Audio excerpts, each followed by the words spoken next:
want to thank you so much for coming out to the premiere of a very unique play called The Table. This play is unique because it is a very organic creation. It's not your typical like Broadway play where all the lines are memorized and we've got all our makeup on, we're fully costumed. This play was born out of a conversation that me and some former students had about what it was like to be in my Great Books class years ago. This is a part of my research for my dissertation where I'm writing a book, a dissertation called Living in the Constellation of the Canon, the lived experiences of African American students reading Great Books literature. And a part of me putting this book together involved me interviewing past students for them just to tell me what was it like to be in my class. And as a result of those conversations, as you all know, as creative as I am, this production came to be. And the interesting thing is the students were also very creative. So we'll do this production, and then at the end, if you have any questions about anything that you saw, we welcome that. And so we hope that you enjoy The Table.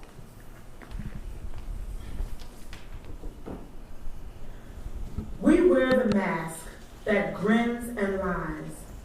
It hides our cheeks and shades our eyes. This debt we pay to human guile, with torn and bleeding hearts we smile, and mouthed with myriad subtleties. Why should the world be overwise in counting all our tears and sighs? Nay, let them only see us while we wear the mask. We smile, but oh, great Christ, our cries to thee from tortured souls arise. We sing, but oh, the clay is vile beneath our feet and along the mile. But let the world dream otherwise. We wear the mask.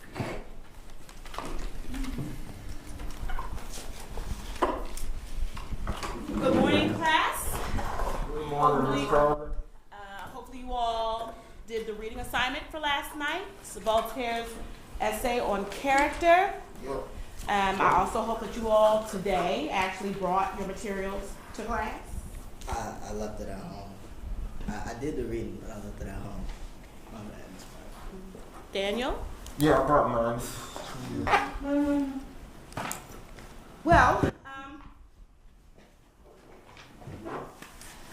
let's get started. Who has the first question? Yeah, I can't agree with this text. So at the bottom paragraph of this text, it says, character is like a tree, which when it grows old, produces bad fruit, but still the same kind it used to produce. The tree becomes covered with knots and moss, becomes worm-eaten, but it remains an oak or a pear tree. So in this text, is this saying that basically our character will always be as is? Like, no matter how hard we try to change our character or who we are, we will always end up as the same old withering tree? Yeah, I sort of came up with the same question. When I was reading over the same thing, I came upon that same question. And you know, one thing I do think of is the phrase that says, you know, can a leopard change its spots? I think humans tend to feel that people are unable to change. Yeah, but isn't that...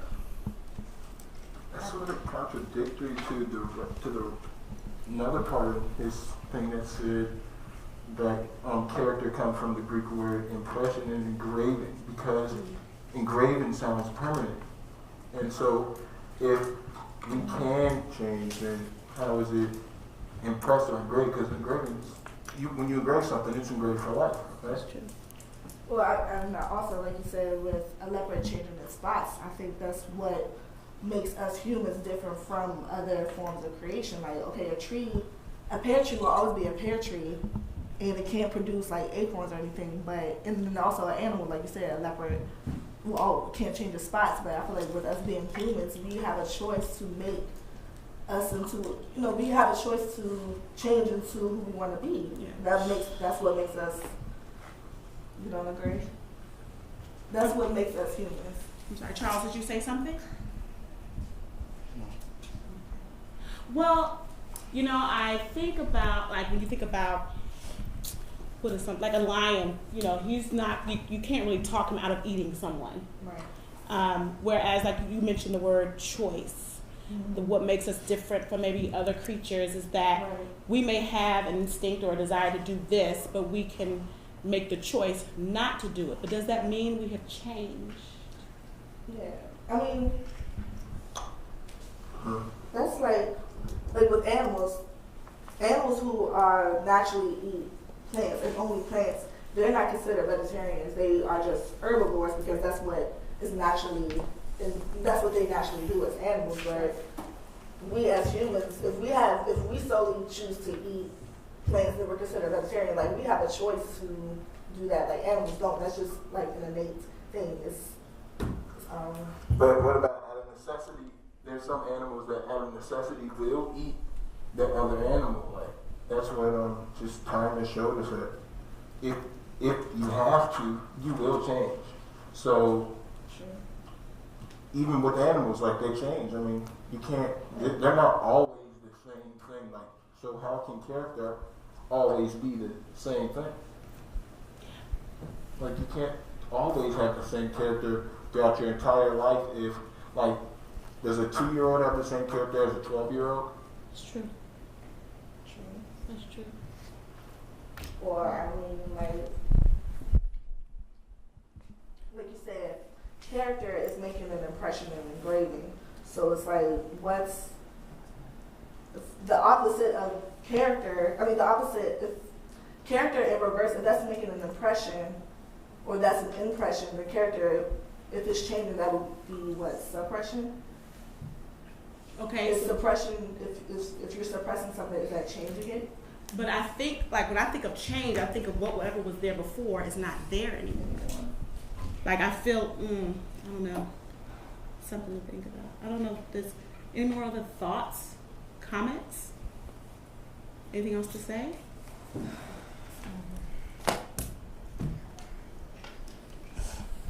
Here we go again. This awkward silence waiting for someone to give an intelligent answer. Ms. Crowder tells me I'm always dominating the discussion and making critical remarks. I mean well, I really do. I don't even notice when I'm doing it. It's not like it's for attention. I just enjoy having something to contribute. I spend half the class trying to balance between letting her know I got this, but not wanting to look like I know it all either. Look at them. They're not even paying attention or remotely interested. Got us black kids reading these white folks' words. I already know all this stuff. Why won't you just let me take it up a notch? I want to ask about this, but don't want to come off too sagacious. For the looks of the last assignment, I guess my book report was just way too long. They tell me I think too deeply into everything, but shouldn't I? I'm not talking back. I just want to be treated as an equal in dialogue, not just another student here to learn, but to discuss. After all, how do I know she's giving me all the information I need? Doesn't she want me to engage in discussion with her like she always says? And these other kids never have anything to say. Maybe I shouldn't either. Okay, so does anyone else have a question? The question that I had was, can you change your character or suppress it? Like, is there a difference in changing? Can you change your character or suppress it? See, now, one reason why it was hard for me to figure out how I wanted to respond to your thoughts, and now that you're bringing up this question, now I'm starting to question my understanding of character. Right. I mean, Voltaire seems like he's saying in his essay on character that character is something that is ingrained or almost programmed into the very fabric of your being. Like permanent. Yes, permanent. But then we're saying, but character can change. And then Daniel raised the thought that we see change all the time. Even animals change. Even a 2-year-old, when they turn 12, is a different person, has a different character. So is suppression equivalent to change?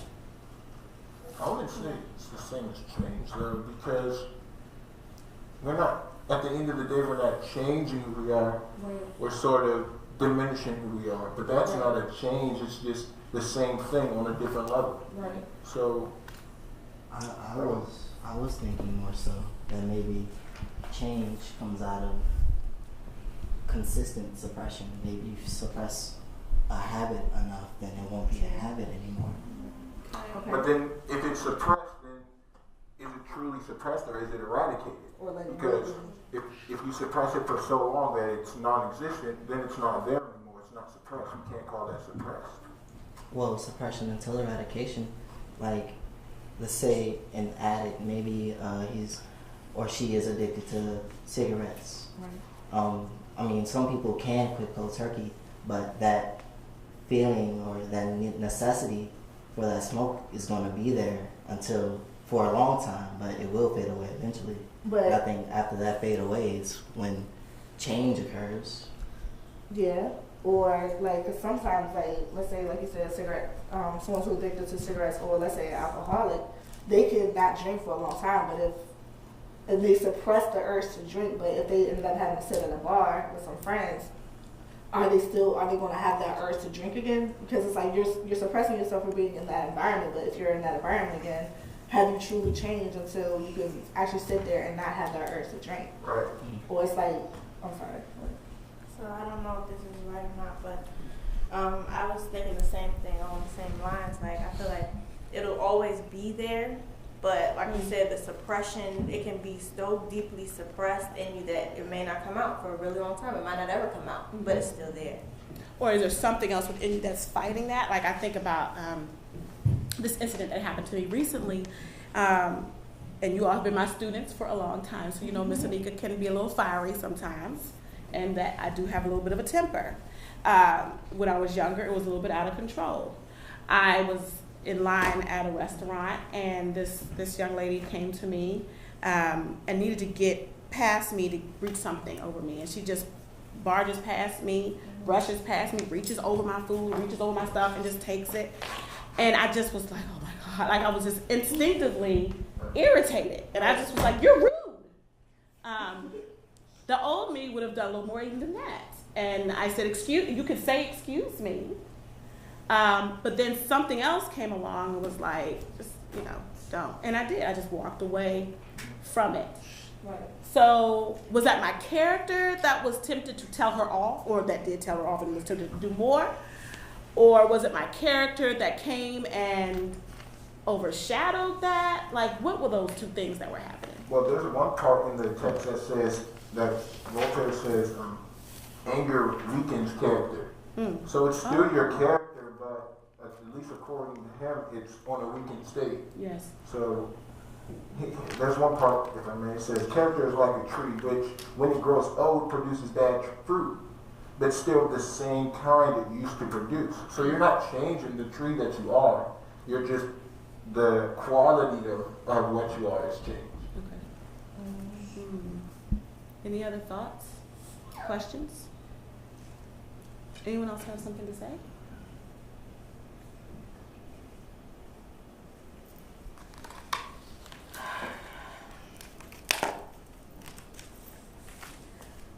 Silence. S. Second thoughts. I want to speak, but what if they don't get it? My thoughts, my ideas, my views, my opinions. How will they view me when I'm finished? A know-it-all? Smarty pants? How will I ever fit in if that's what they think I am? Insecurity. Am I right or am I wrong? Every day my mind sings the same old song where they laugh and tease and Miss Prather doesn't see what I'm saying. I don't want to go too deep and drown in the ridicule this sea will surely bring. L. Love. Why do I find myself falling in love with these stories and poems and books? Reading in my spare time when no one's around after my homework's done, I can read until the rising of the sun. These break books touch me in more ways than one. E. Every day my greatest suffering when I don't speak, and Miss Prather isn't hesitant about letting me know that. Calling on me when I've been trying to stay low-key, just let everybody else converse and maybe she'll forget about me. But I know that she knows I've got much more going on in this head than I let on. She's going to get it out one way or the other. N. No is what my lips say, but my mind is running wild. With answers to these questions, I want to jump out into this conversation, but I just can't. I'm trying to break down this wall of doubt, but it just won't go away. So for now, I'll just write all these ideas in my journal or in the next assignment and turn it in. At least I know that'll get me an A. Confidence. Reading about women like me in this class has boosted my confidence in so many ways. But why won't it show when I sit in this discussion? An open forum to express my mind and my feelings about these great books. Ms. Private says there's no right or wrong, but I'd be wrong if I disagree with one of my peers and they decide not to talk to me for embarrassing them in front of the class. This school is too small for me to not have any friends. Why do I have such a strong need to fit in? E. Looks like it's the end. I can either express my opinion or go another day with a bad discussion grade. I don't want to seem too smart. I just want to fit in. This is what the quiet girl like me wrestles with within. Silence. Okay, does anyone else have a question? Yeah, my question was, I mean, we talked about character not being impressed or engraved, seeing that it can fluctuate. So if it's not an impression and it's not something that's engraved, what is character? What is character?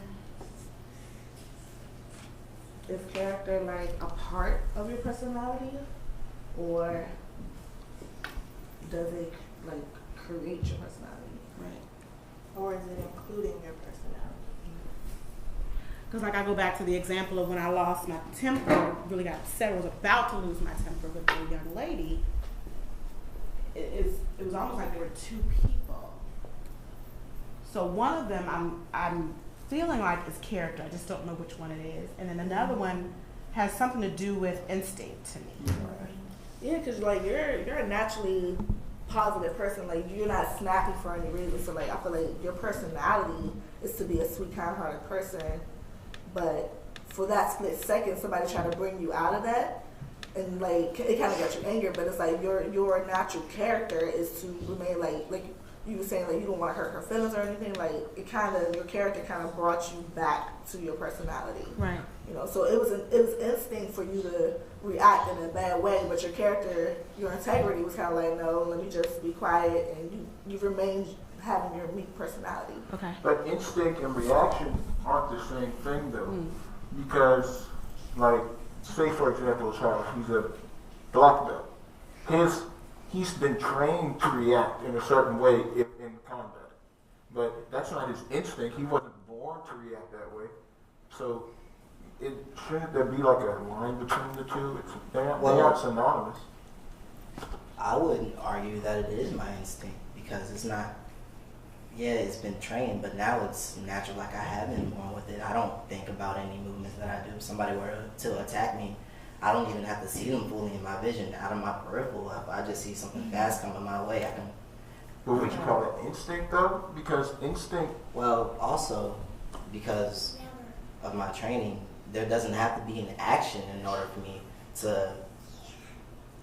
to do anything. Like it's my instinct that I'm just more vigilant now than I was before. I'm more observative. I pay attention to everything. Nobody's doing anything to me, but it's just my instinct to keep my eyes out. So is it reaction? So it's like reaction is like instinct is what you would naturally do in a quick second, but it's like reaction is like the thought process behind it before you do that action. So so then I'm wondering then, is character like this larger thing, and instinct and reaction and personality like are all within character and they're just kind of working together to balance each other? Like the movie, what's the Disney movie that just came? Inside Out, that's my movie. Which one? Inside Out. Inside Out. Is that character? Is the character the larger part of the person? All those things are inside, kind of working together. Yeah, So all those things are the different constituents that come together as the whole thing that is. That's my movie. Yeah. Okay. So does that mean that character changes or that character doesn't change? So that Because that's the was original right question. to Voltaire. Right. Like my instinct is natural, but as I just explained, it's something that can be developed some way, shape, or form. Right. So does that mean character changes because one of the constituents changes? I think so. That's what I'm wondering. I'm wondering as they begin to work together or fight against each other or balance each other out, that the character begins to take a new form.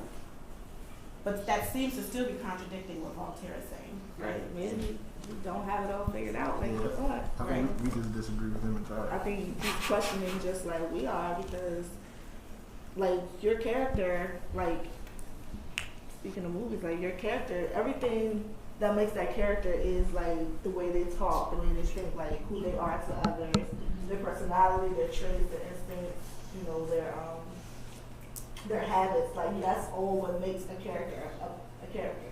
Mm-hmm. But do they change? Well, going back to you, Miss Powder, with your incident where you lost your temper, you said that you've been trying to train your temper, you've been suppressing it. Right. But even after that suppression, it still came out. Right. So that in that case, it didn't change, I guess.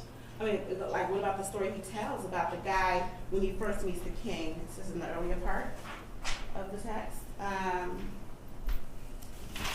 He says, a man born violent, hasty, presented himself before Francois I, king of France, to complain of an injustice. And at that time, when that man came, he was very humble. He seemed really kind, but you could see the fire in his eyes, except the king missed it. A little bit down the road, they end up captured together. And for a while, this guy is humbly serving the king as both of them are prisoners. But the king says something once, and he ends up killing or getting rid of the king. And that was an example of, he may have suppressed it all those years, all that time, but eventually it came up. I guess that's an example. Right, just like with the alcoholic, like if you're not around alcohol for a long time, and then you back around it, and you come back out that cage again. But what if there's levels? Like, it seems like this guy was just a bad dude anyway, and he eventually kills the king. He's like suppressing. There's no, like for me, there was a time when I was way younger that my temper was not very good, you know. And then just recently, I'm just like, could you please say excuse me? I mean, that's pretty big. I mean, so there is somewhat of a change. I mean, there's still the sharpness, my instinct to say something, to just let them know I don't like it.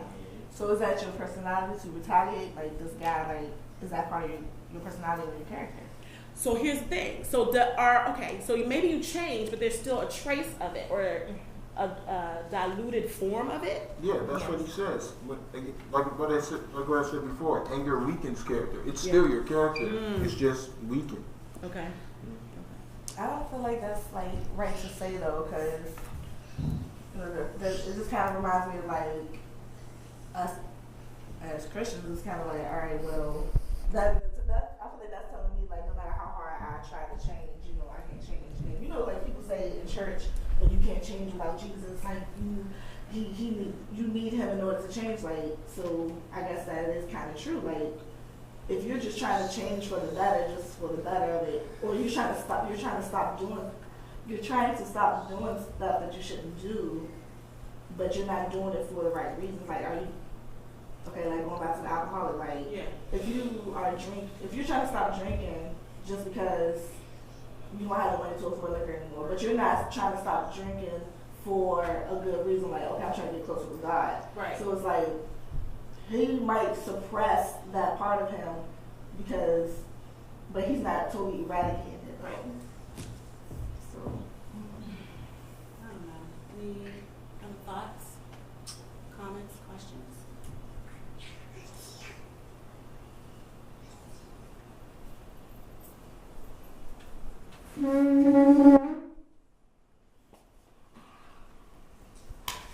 I don't care. I really don't. I mean, I do see the potential of learning this knowledge and stuff, but to be honest, all this information is meaningless to me. I mean, my mind is swimming on the deep end, but I can't show that. See, I have to engage, not because I want to, but because if I don't, they're going to wonder what's wrong. See, I hide my trials and tribulations. I portray myself with a certain level of transparency because no one looks deeper into something that appears shallow. I don't want to be here and I don't want to be here. But if I don't engage in conversation, they're going to know something's wrong.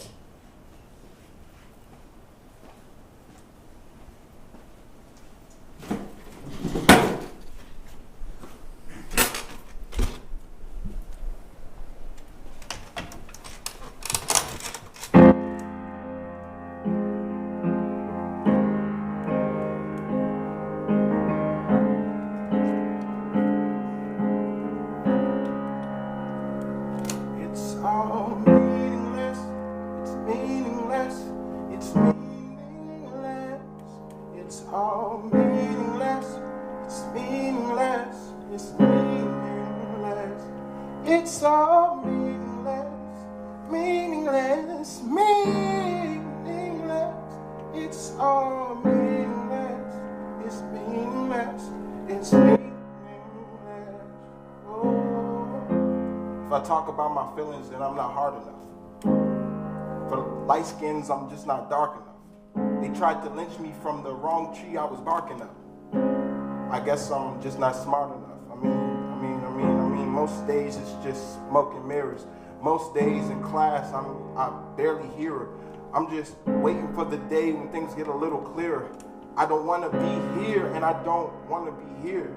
I mean, some days I feel like I have to conceal something. Some days I just wish that I could feel something. I'm so numb. I'm so numb. I'm no good. I'm so dumb. I feel like I made sadness my home. I walk in and all I have to eat is depression on the stove. My mom said, son, trust me, you're never alone. God the Father, he's looking down from you upstairs on his throne. And I said, Mom, has he run out of minutes? Because sometimes it feels like he don't pick up his phone. And I'm never a clone. And I'm always alone. And I'm sitting here on my throne. Because it's all meaningless. Meaningless. It's meaningless. It's all meaningless. It's meaningless. Oh, it's meaningless.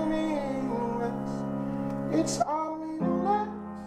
So meaningless. It's all meaningless. It's all meaningless. It's meaningless. It's meaningless.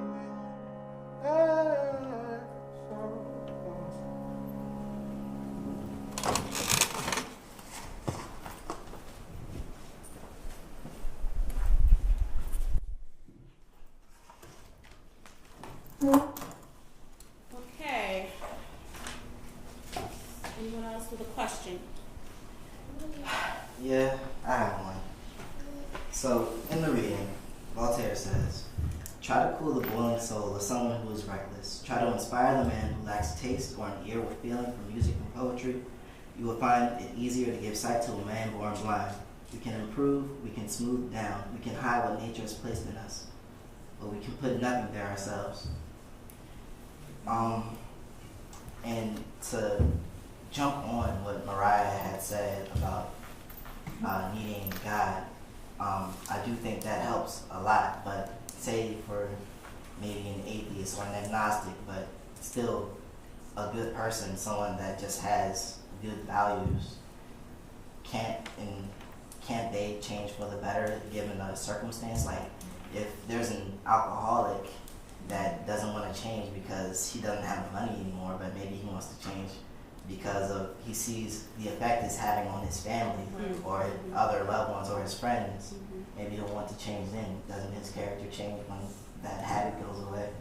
Or let's take my brother for instance, back when he was maybe my age, no, a little younger, mid-teens or whatever. He was he had a bad temper. He was extremely angry a lot of the time.